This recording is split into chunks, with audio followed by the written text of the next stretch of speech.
Salam, everybody, and shukran for journeying with us in this epic African journey, which is supposed to help us recognize and maintain and reclaim our dignity as Africans by giving you information that may not have been available before, and so that you can be able to connect that to your situation and circumstances so that you can have a brighter future as a proud African. Thank you for all those who are following us in our social media and those who continue to comment and to encourage us. Thank you so much. Shukran, asante sana. May we continue supporting each other. Last time we described Africa, the epistemology of the word Africa, and I also threw in along the way something about Kenya, and we encouraged you to go and probably find the epistemology of the word that your nation was named during the scramble for Africa, and so and even the capital city, so that you can be able to understand your position and place in history. We also promised you that we are going to look at the education. And in education, because it's quite broad, I might miss something that is a real situation in your life. And so I have deliberately taken a chance to just look at the background of a discussion, bold discussion by a student who challenged a historical event among the top East African university, that is Makerere University and the Dar es Salaam University, or University of Dar es Salaam. And this student, Mohamud Mamdani, gives a very good discourse, which you will allow me to read this discourse so that I may not mince my word. And to his great surprise, the involved party, which includes foreign lecturers and local lecturers, one of the foreign lecturers, Dr. Rodney, gives a rebuttal, and he tries to deconstruct Muhammad's analysis of the whole situation, which he also read from history. And so a lot of information came up, including how the CIA also have been using the university as a tool, just like they use even churches and other institutions. So let us just dive right into it. I'll read from my script, and like I said, this is about the syllabus, it's about freedom, and it's about the history of the quote-unquote independence, either after or run up to, so it is around 1960. And so it begins by looking at the syllabus and the curriculum of our schools as a colonial one, and so justifying how colonialism continued even after the quote-unquote political independence. So there are still other areas where colonialism still continues. And personally, in the previous episodes, I have thanked my government for thinking about moving from the A level, which they did in 1985, thereabout, and this time, since last year, they have moved. That is 2020. They have been able to move from the knowledge-based curriculum to a competency-based curriculum. So this is a great move, and it is really localizing education so that we can have a bold foundation about ourselves and who we are, despite the fact that a lot has changed and we may not be able to salvage everything that was African before slave trade and colonization.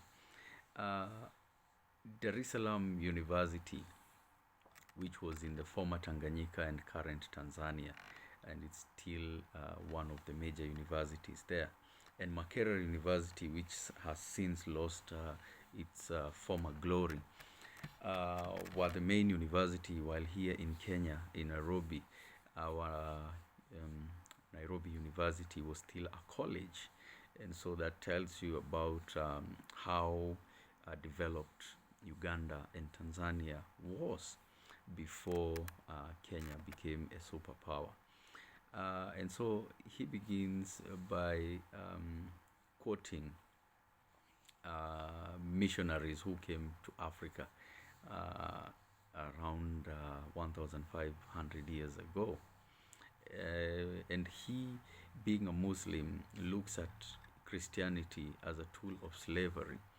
And so he continues to talk about pre-colonial era. He talks about the 19th century Berlin and the Humboldt University, which were founded after Napoleon conquered Prussia. And he looks at this as the foundation of a biased curriculum that was developed for Africans through missionaries. And he looks at some of the ideas that were put in this closed system school organization, which inhibits Africans from accessing education. And this includes the models of discipline. This includes also the gated community, like which I'm personally calling a closed system. He looks at because it makes you, it removes you from your community, and it is almost like a prison. If you come from a prison, you go back to the community, you are a totally different person, a person who is not almost not welcomed by the community. But when you come also in the university from the closed door system, you are hailed because you are not closed in for a correction, but it is the same thing. You are closed in so that you can be forced through a curriculum that is intended to destroy your identity. And so he looks at the academia and the arrangement of the administration and the management, and also final and but not least, he looks at the school fees, which is a great undoing to a lot of Africans who were rendered poor. If you remember the Karing'a or the Kikuyu Nation organization of the society, somebody had to have land. The main resource for livelihood was land. Even if you were given enough time for you to be able to gain a lot of grains, enough to help you buy or even move into a new area and have yourself a place for your family. Now, Muhammad also looks at the issue of buying books as an impediment to education. Books are very expensive, and as you know, Africans had a different way of literature, and it was through iconography. and that's how we used to write our literature. Those who used to do calligraphy have their own way, but I don't think one is either superior to the other. They were all forms of communication and forms of record. So we continue with our Muhammud's perspective, and he looks at Makerere, which became a university in 1922, and Dar es Salaam in 1960s. And Makerere, being a university of long standing, had a lot of important and eminent African scholars like Ali Mazrui, the late, and you will see even other famous Africans went through there, like Chinua Achebe.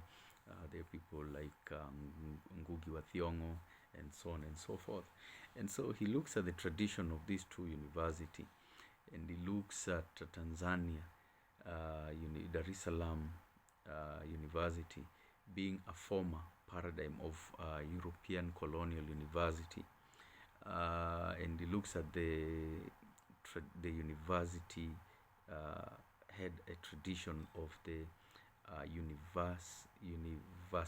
universalism, and so it had a very broad perspective, and their tradition was towards that broad perspective. It was not local, it was not national.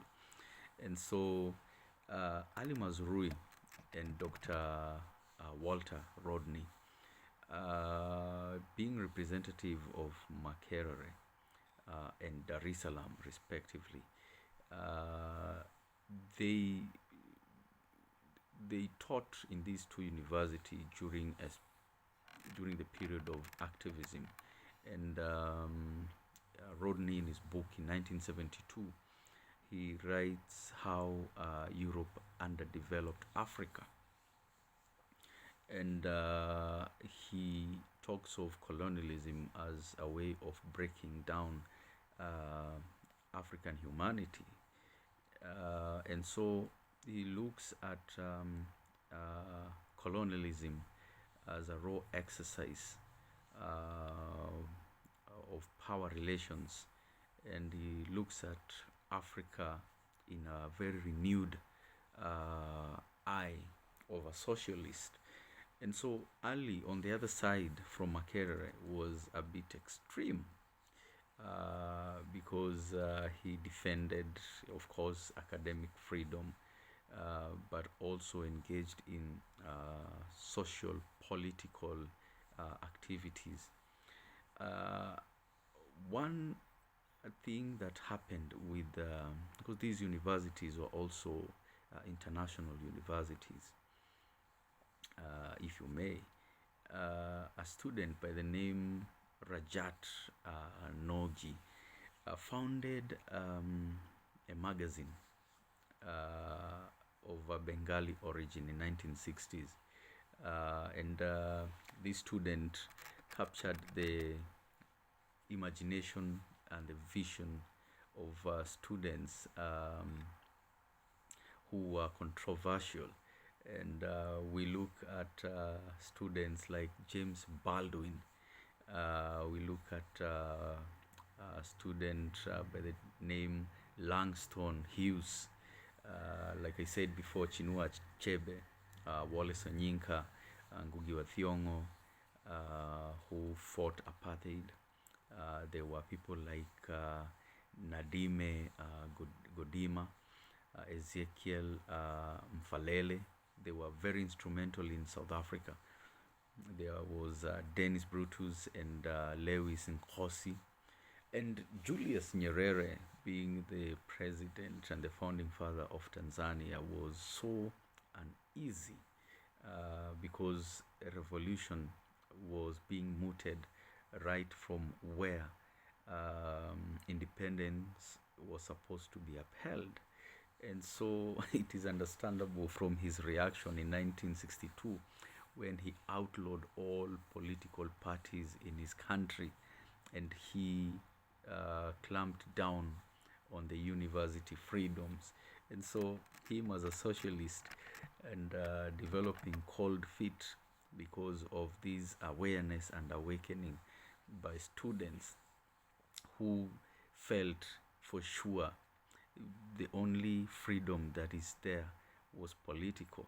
But in the event, this freedom that most African countries got was political. The political and the aristocrats of that time who benefited from colonialism took over the leadership and the reins of African countries. And so we feel even today that they only changed the manager of the auction. We are being auctioned, our country is being auctioned, the resources are being auctioned.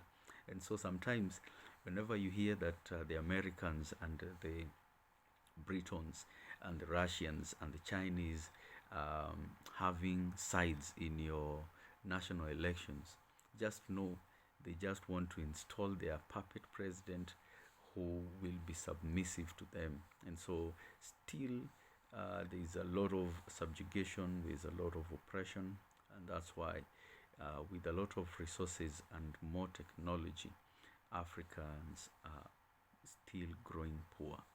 A large population that is ever becoming poor, and a very few people who are becoming rich.